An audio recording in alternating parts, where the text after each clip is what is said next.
As evidenced by the recent earnings in the oil sector, even in a rising oil market, it can be tough out there. Exxon, Chevron, Shell, all disappointing investors, while Total and BP managing to boost their shares following the earnings news recently. So let's look now at some stock picks in the oil segment. Gaurav Sharma joins us now, independent oil analyst and Forbes columnist. Let's talk big cap first of all. You've got a couple of big stocks you want to compare and contrast with, BP and Shell. Two London listed stocks, but very different in terms of their recent deliveries. I think you're very right. I think the high risk, high reward model applies across the board.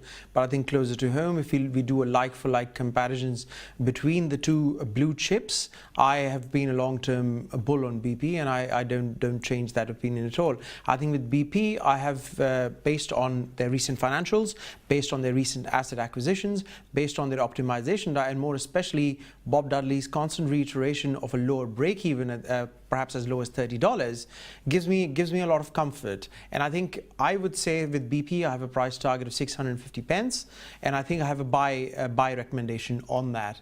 Now, with Shell, we can do a sort of a comparison between both the sister blue chips, if I may call it that. And I think with Shell, my issue is that there is no breakout news that I can see with Shell. There is no massive development like we saw with BP last week and in the sterling numbers that we saw today, which almost was a quadrupling of profits on an annualized quarterly basis. With Shell, it's kind of like it is there, it is innovating, and it's sort of milling along nicely. Now, what does that tell you? I think for me, that would entail not increasing my position but not decreasing it either. So you go into a holding pattern with Shell. You take in the dividends. It has never disappointed to give you a dividend since the Second World War, and I don't expect that to change. It's a company that is stable and is happy, at peace with itself. But there's no breakout announcement like BP. With BP, I would say buy and onwards and upwards. So I think that's how I would compare and contrast the two blue chips. And as far as the like-for-like CEO soundbites goes, I think Bob Dudley is winning it, in my opinion. Yeah, very quickly, Royal Dutch Shell has a number of different share classifications. I just brought up the share price chart for B, but whilst we're on this, I just want to flick quickly to A. Explain the difference. I think the difference is that RDSA has an exposure to the Dutch taxman, so it trades at discount to RDSB. I think from a UK perspective, the RDSB exposure is much better because you don't get hit by the Dutch tax deduction. So RDSA would be a discounted play, but you need to take into account that your dividend might be deducted in terms of the Dutch tax levy. So RDSB is the play in here. Yeah, quite often when we talk to clients about investing in this space, and of course trading as well, they quite often go for mid-small cap stocks because they're a bit more volatile. Any hints there as to what you're buying at the moment? I think apart from the blue chips, I would say two of my favorites are Highland Natural Resources. It's a main market listed small cap, and of course a bit of an old favorite, Rockhopper Explorations. Now both, I'm going with both of them for very different reasons. Now let me start with perhaps Rockhopper first. Now with Rockhopper, what I see is that the optimization, the very process optimization we were talking about, the big boys, these guys are also going down that route. They want to optimize their operations to the extreme. And the second thing is that the variable here with Rockhopper is that President Mauricio Macri in Argentina, the traditional dispute over the Falklands, it was very different with his predecessor.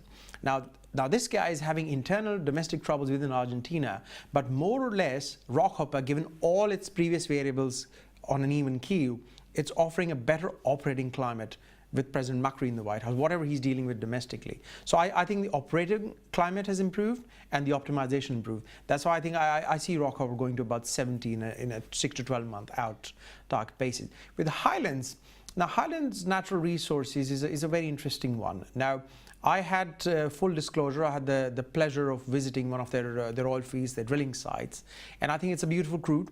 They're one of those mom and pop independents. Their production volumes are nothing compared to the majors. They're producing 5,000 barrels, but to quote the CEO and to quote all the roughnecks and everybody else that I met out there, that they want to do it on budget, on time, and safely delivered.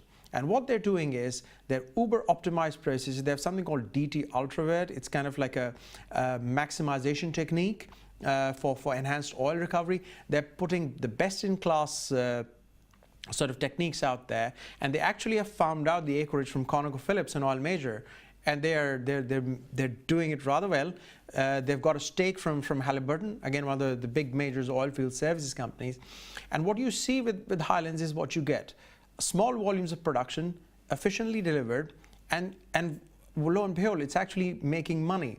Now, not naming names, if you look at the small caps and people want to have a flutter over on the high risk, high reward premise, there are a lot of quotes, and not naming names, I keep attaching that caveat, that they are drilling out in Mozambique, in Argentina, in shale, in X amount of places, in Trinidad and Tobago, where there are certain, let's say, geopolitical impediments. The political climate is not sensitive. I don't expect the same to apply to Colorado. There are some legislative impediments, but the United States is still, and even if there are some minor changes, remains a very friendly place to drill for oil and gas. So here is one company, which is a small cap, in a relatively stable market, and it's producing oil, it's making money off the back of it. So I don't agree with its current valuation, which is somewhere around 21p. I suspect my conservative estimate 12 months out is it should be near double that price, and that is my prediction. If that doesn't come true, I'll owe the viewers an explanation. Yeah, but you have bought into all these stocks. I have bought into what I'm talking about. I put my money where my mouth is, and I think what I see with these guys, especially with Highlands and with Rockhopper, is that they're trying to do things a little bit differently. And with Highlands, the plus is it's a stable market. When I spoke to you about some stock picks, you said also, can I talk about some investment trusts in the commodities space? What attracts you? Yeah, I think investment trusts are a good way of gaining exposures. Let's say you don't want a direct exposure to a blue chip or even to a small cap. You go for some of these. So I've sort of at random picked three, and again the three that I have exposure to. And the first one would be the BlackRock Commodities Trust. I think via the BlackRock Commodities Trust, what you can do is get an indirect exposure to a plethora of commodity companies instead of having a direct stake. The second one would be Ecofin Utilities and Infrastructure Investment Trust. Now, this is an indirect play. You go for natural gas utilities, whether be they in Europe or in the United States. Primarily, it's a European, US-based play if you look at bulk of their holdings. And the third one would be, of course, BlackRock World Mining Trust. So these three are there. Now, these three are my picks for some broad-ranging reasons. I'm not necessarily saying that their share price would overshoot and set the value light. The reason I picked them is that they give you a stable dividend yield of somewhere between 4.5% to 5.5%. So that's the first way. And all three of them are trading at a discount.